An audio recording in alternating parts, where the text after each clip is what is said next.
What's going on, everybody? It's Stas here. So in this video, we're going to be talking about the top 3 dividend stocks that I'm buying right now in the stock market. I want to go over why I'm buying these stocks, their dividend yield, their payout ratio, how quickly are they growing their dividend, and for how long have they been growing their dividend. And we're also going to be breaking down some technicals on these stocks, and if you guys stick till the end of the video, we're going to be going over some bonus picks as well. So make sure to hit the like button, subscribe to the channel, and use that link down below. Get yourself 3 free stocks from WeBull, valued up to $1,600 with a deposit of $100. And without further ado, let's get right into the video with stock number 1, which is good old McDonald's, MCD, the home of the Big Mac. And they actually just reported earnings a couple days ago. EPS came in at $2.22 versus $1.90 estimated. So they beat on EPS, and revenue came in at $5.42 billion versus $5.4 billion. So a nice little double beat there for McDonald's. And we all know at this point the crisis, right? The CV, all the craziness that's been going on, it's been hurting a lot of businesses year over year. But McDonald's, guys, it hasn't been hit that badly. Last year, revenue in the same quarter was $5.5 billion. So from this quarter, $5.42 billion, compared to last quarter, I mean, it's not that bad of a decline. It's really not a decline at all. We're talking only $0.08 billion here, which, yeah, I mean, that's a crap ton of money, but for McDonald's, I mean, year over year, that's not that bad of a decrease. And get this, guys, EPS a year ago was $2.11, which is actually lower from what it was this year. So EPS actually went up year over year on McDonald's, and revenue is pretty much the same. And that goes to show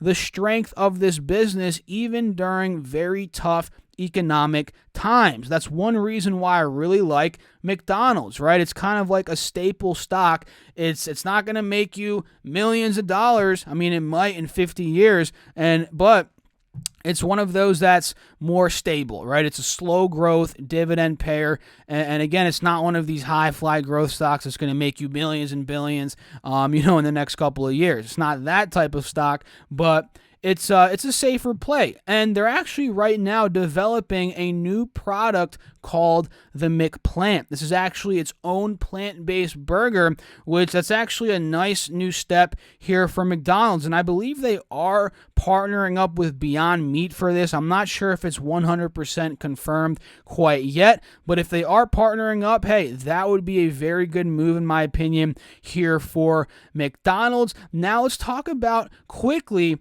some technicals before we go into the dividend itself for McDonald's. I mean, right here on the 2-hour chart, and if I actually go maybe to the 30-day chart, you can see it as well. Actually, no, let's go back to that 2-hour chart. You guys can see a head and shoulders playing out here on McDonald's. Let me show you guys with this square drawing tool very quickly what I'm talking about, right? So right here, you guys can see the left shoulder in the pattern, in the head and shoulder pattern, right? Here, you guys can see the head, right, when it topped at about 230 to about 233. And then right here, literally what we just made the last couple of days is the right shoulder, right? This is textbook head and shoulder. We have the neckline at 225. That is where we got rejected back in the middle of September. Now we recently got rejected there in the beginning towards the middle of November. Now this could signal lower prices in McDonald's, right? In the short term, at least. We might be going, especially if this overall uptrend breaks that you guys can see here on the 4-hour chart, right? We might end up gapping down to complete the right shoulder, maybe down to, let's say, 210, maybe even low 200s. That's very possible. And me as a long-term oriented dividend investor, when it comes to these 3 companies that we're going to talk about, I wouldn't mind that. Hey, I wouldn't mind the stock going a bit lower. So Head and shoulder is looking like it's playing out here on McDonald's, so keep an eye on that on the 4-hour chart. And when it comes down to their dividend, this is a dividend video, guys. Their annual dividend right now is $5.16, or about 2.4% roughly in a year. And that's pretty solid, right? I'm looking at companies, me personally, with dividends around 2 to 4%. I think that's a healthy range. And I do own some high payers that are about 6% plus. That's also arguably healthy, depending on the stock. But anything above 10%, that is where we're getting a bit on the unhealthy side, a little bit, I don't want to say shady or sketchy, but you guys have to have your antennas up. If a company's paying over 10%, you have to ask yourself, why is their yield that high? But 2 to 4%, which is where McDonald's is, and all of these stocks we're going to talk about today, that is a healthy spot to be. And mind you, they actually just reported earnings, like I said, and they just raised their dividend to about $1.29 per share, and they actually raised it 3%, which is solid. You guys want to see your companies paying dividends, increasing their dividend year over year, quarter over quarter. That is always something nice. And their payout ratio right now is 84%. And if you guys don't know what a payout ratio is, it's simply how much of their dividend are they paying, or how much of their earnings are they paying in terms of a dividend, right? So 84% of their earnings is being paid out in dividends, guys. And that's kind of what you notice with a lot of these mature companies in the later stages of their business life cycle. They're not really churning that profit and putting it back into the business to grow the business. They're actually more so just paying out a lot of that profit to the shareholders in terms of dividends. So 84% is coming out of earnings in terms of dividends, and the 5-year growth rate is 7.6%, which is solid. They're growing their dividend pretty quickly on a 5-year basis, and you guys have to think about it like this, right? You're seeing inflation about 2% a year, 2.5%, 3%. It's arguable what the actual figure is. So to see them increasing the dividend more than what the rate of inflation is, that's a good sign. Think about it like this as well, right? You have a job. Let's say you have a salary of $50,000 and you're seeing your salary increase by 2% a year. That's actually not much considering inflation is 2%, right? So you want to see, and you have to view your dividends like your salary. You want to see your salary increase more than inflation, right? So why wouldn't you want to see your dividends increase more than inflation as well year over year? So 7.6% growth is great, and they're a dividend aristocrat, and I believe they've grown their dividend for 40 plus years at this point. And a dividend aristocrat is simply a company that has grown their dividend for 25 plus years in a row. So McDonald's is looking pretty solid, right? Dividend is looking juicy, but one thing that's a bit, I don't want to say worrisome, is their PE ratio, the price to earnings ratio. It's historically a bit high right now. PE ratio is 34. And typically, guys, with a lot of these companies and the markets in general, it's at a 20 to 25 PE. So if you're looking at PE, McDonald's is a bit rich, right? You're paying a bit of a premium here for a quality company.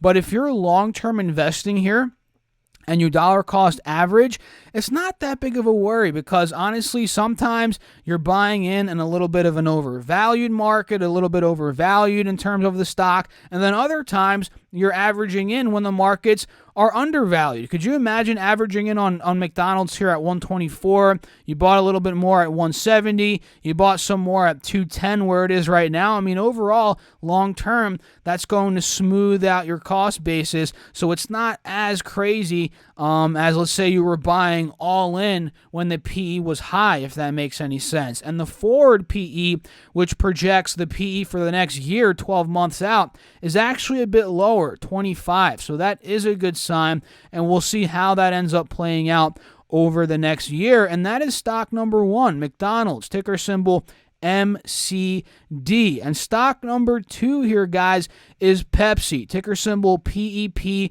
This one's right around an all-time high right now at about $145 per share. It's about $2-3 now off of the all-time high at about $147. And Pepsi's another one of those companies that is a dividend aristocrat. It's been growing their dividend for 25 plus years. I think it's almost a dividend king, which means you've been growing your dividend for 50 plus years. I think it's been growing it for about 45 to 48 years, right around there. And at this point in time, their dividend yield is 2.8%, so a little bit higher than McDonald's. The annual payout is about $4.09. And their payout ratio is a bit lower than McDonald's at 74%. So they're actually paying 74% of their earnings out to shareholders in terms of dividends. And remember, guys, these companies are not high growth companies. They're not the Squares of the world, the Amazons of the world, the Facebooks of the world, the Netflixes. This is not that. These companies are in the mature phases, and what's the point of them refunneling their profits into the business to grow it when there's not a ton of growth left? They might as well just pay out to shareholders the dividend, and then the shareholders can pick and decide and choose what they want to do with the dividend. And the 5-year growth rate is 8.4%. That's fantastic. We're growing well over inflation, about 2-3%, so that is great. And they're a dividend aristocrat, like I said, and the PE ratio here is a bit cheaper than McDonald's. Remember, McDonald's is 34.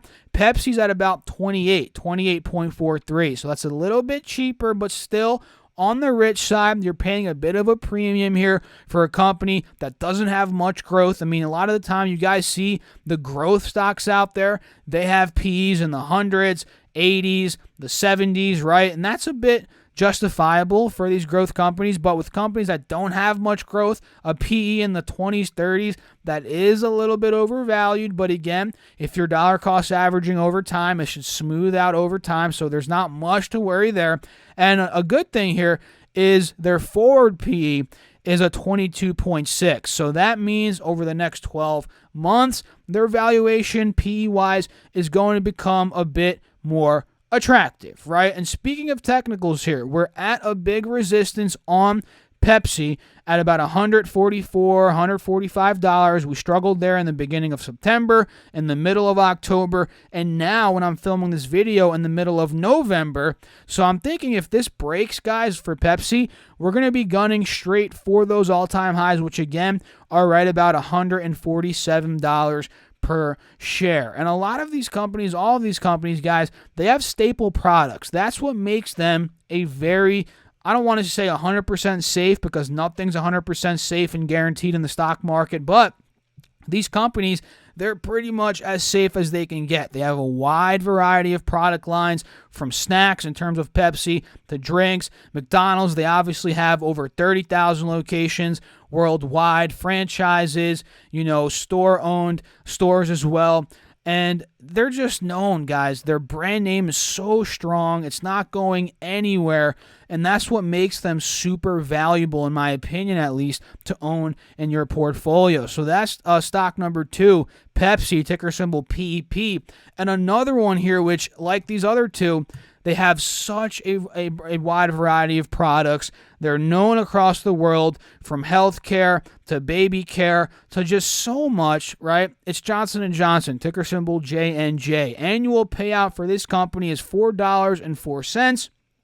or 2.7% in terms of the dividend yield percentage. And their payout ratio, guys, is 50%. So they're actually paying half of their earnings in dividends, which is much lower than Pepsi and McDonald's. And their 5-year growth rate is 6.3%. So they're growing a little bit slower in terms of their dividend compared to McDonald's and Pepsi, but the PE ratio here, guys, is way more attractive. I think out of all these stocks we're talking about today, Johnson & Johnson is the cheapest and the most attractive. That's just me being honest. PE ratio is 23, right? So that's kind of in line with what the overall market is, usually right around 20, 23, right? A little bit under 20 sometimes.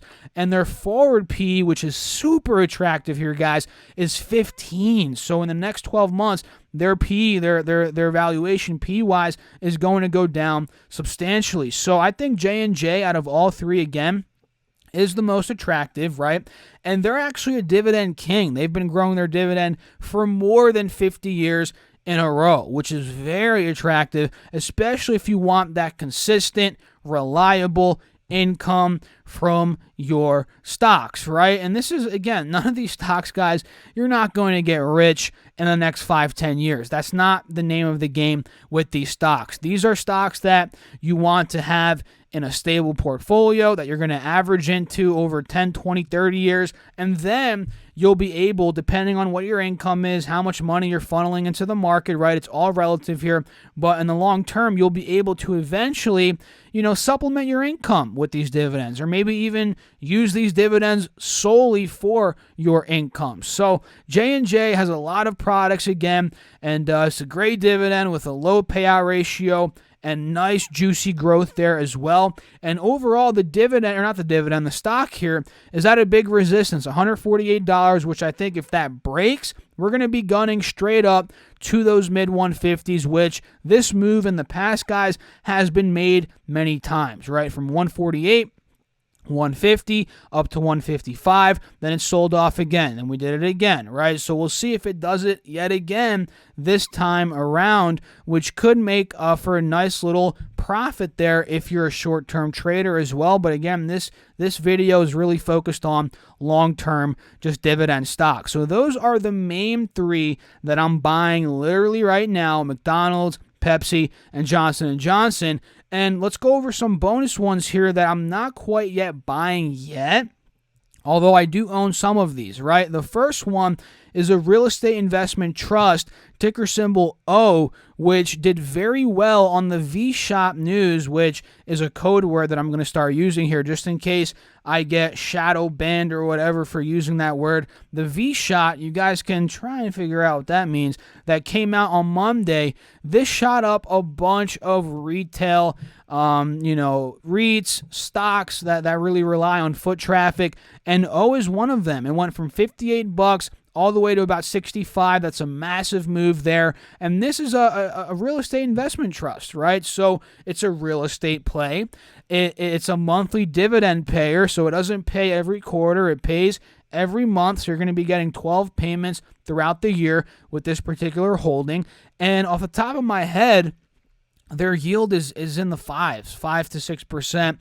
And they're actually growing pretty nicely in terms of dividend yield as well. And technically speaking here, guys, we're at a big resistance at 65. And I think as the months go on, we get more consumer confidence out there. The V-Shot gets spread out. More people take it, which will boost up the confidence even more. I think Realty Income is going to go straight back to the 70s eventually, right? No one knows when it's going to happen, but I think it's going there. So buying here, you could be getting in a little bit of a discount, right? And again, do your own research. Don't buy based on my opinion. These are just my thoughts. And another one that I like, it's a bit risky, but it could be a high gainer here, is Exxon. And quite honestly, a lot of these energy plays, Exxon, Chevron, which is CVX, I believe is the ticker on that one. BP is another one. These are a couple that, as oil becomes more in demand, as people are traveling, airlines are taking off, cruise ships are going, and more companies are relying on oil, the price of oil will go up. And I think that, quite honestly, the price of these stocks will go up as well. Many of these are just being down aggressively. They're down well over 40, 50% from their recent highs before the crisis, and they all pay a pretty nice dividend. So, their dividends are a bit risky. I'm not going to lie. They're not as safe as McDonald's, Pepsi, and J&J, but overall, the dividends of BP, Chevron, Exxon, they're in the high 6s, 7, 8, 9% in terms of yield. They could be a pretty decent buy here, you guys. You have to realize there is risk, but they're paying a pretty juicy dividend at that. So I'm looking at some energy plays here, and Altria is one that I already own, but I'm not currently buying more shares yet, that I'm looking to buy more of. And they're actually another high payer. They pay about a 7 to 8% dividend from my memory. They're also a dividend aristocrat. I believe they might even be a dividend king. They've been growing their dividend for years on years on years, and they have a pretty nice growth rate as well. So those are some bonus ones, guys. We talked about McDonald's, Pepsi, J&J, Altria, Realty Income, and a bunch of energy stocks. So let me know your thoughts down below. What are you guys doing? Are you buying these stocks? Are you going into dividend? Are you going into growth stocks? Let me know down below. And if you guys enjoyed the video, hit the like button for me. Make sure to subscribe to the channel. And don't forget to claim your 3 free stocks from WeBull. It's literally free money, valued up to $1,600. All you have to do is deposit $100 using my link, and we both get 3 free stocks. So I'll catch you all in the next video. Thanks for watching. As always, stay safe out there, guys. Peace out.